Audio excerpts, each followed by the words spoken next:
দেখতে পাচ্ছেন হেইজ gallery. হেইজ gallery হলো একটি ঐতিহাসিক মিশ্র ব্যবহৃত উন্নয়ন যা টেমস নদীর দক্ষিণ তীরে লন্ডন ব্রিজ এবং টাওয়ার ব্রিজের মধ্যে অবস্থিত।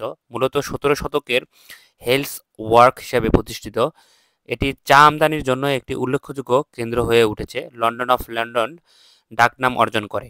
হেজ গ্যালারি তার স্বতন্ত্র কাচের ছাউনির নিচে বিভিন্ন ধরনের খাবার এবং কেনাকাটার অভিজ্ঞতা প্রদান করে, যা পর্যটক এবং স্থানীয় উভয়ের জন্য এটিকে একটি জনপ্রিয় গন্তব্য করে তুলেছেন। মূলত হেজ গ্যালারির কেন্দ্রে একটি ঝর্ণার একটি জাহাজের ৬০ ফুট চলন্ত ব্রোঞ্জ ভাস্কর্য রয়েছে, যা এটি দ্য নেভিগেটস বলা হয়।